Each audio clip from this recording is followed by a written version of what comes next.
Is there value of maybe finding some activities that you like, that you know you can commit to, or actually changing up your physical regimen periodically? I don't think, like muscle confusion gets thrown around a lot, and that you need to constantly vary what you're doing.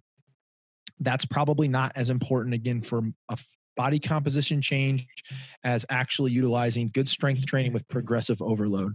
And progressive overload is the idea that we're just doing more over time. That could be more reps, more sets, or more weight. Or there's a few other factors that we could manipulate. That's probably a better approach to get there than constantly thinking that you need to vary it up to keep your body guessing. Your muscles aren't confused at that point, your mind is. So, if you're somebody who's starting off and right now you can just do a body weight lunge and you're doing that for a few weeks, rather than saying, I need to mix this up, I'm going to go do Pilates now, you probably would get more value by now adding a load of 10 pounds and then the following week, 15 pounds, and going through what's called progressive overload to, again, challenge that musculoskeletal system within the kind of confines of some good foundational strength exercises. That's probably a better way of getting there in the long haul. As far as the enjoyment factor, you hit on something that's very important. Again, from an efficiency standpoint, you really can't beat resistance training, but from an enjoyment standpoint, you could maybe help along the way by changing the environment. I work out on my deck. I don't even go to a gym, right? Like it's January. I'm gonna go to 24-hour fitness with 6,000 people. Hell no. So maybe location, maybe a training partner. There's different ways to take the best strategies and then how do we integrate them into your life? As far as movement though, what we talked about earlier, definitely, man, make it fun. Like, oh my God, so many people set themselves up for failure. I'm going to go run a marathon. Cool. Do you like running? No, I hate running. Well, awesome. Sounds like a long-term plan.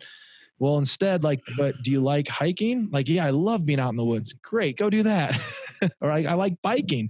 Okay. Well, why don't you go bike instead of run when you hate running and you like biking? I get it. Like I had somebody, people get they get very ambitious and excited with, the newness of a new program. And I've had somebody says, I'm going to go twice a day. What do you think of that?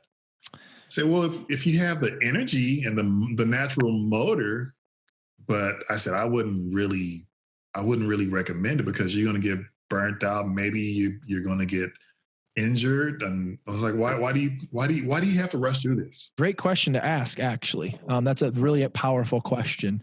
I think to ask somebody, I like that. And yeah, man, two a days of workouts, going from zero to hero. Most often, in my opinion and experience of what I've seen, is not going to be the best recipe for success. Again, it's probably an inefficient route of getting there as well. So I kind of talked about this on my podcast recently. If you're going to work out, let's define working out right now to just right now, gym work, resistance training, right? Again, I'm going to remove movement from working out. Like, don't call going and playing football with your kid working out. It's life.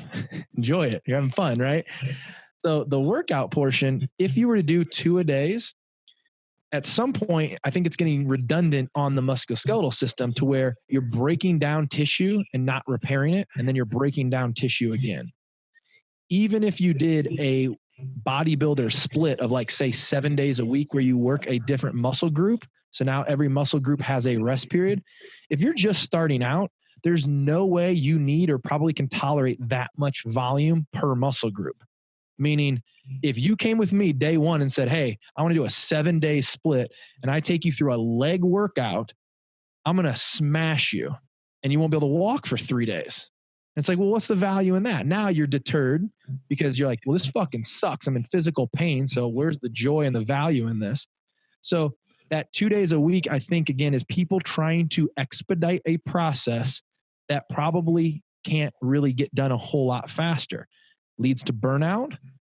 They quit when really, if you would have spaced that over 3 months, that little sprint that you're going to do for 30 days, if you space that over 3 months, at the end of those 3 months, you're the guy that you wanted to be versus the guy who's starting over.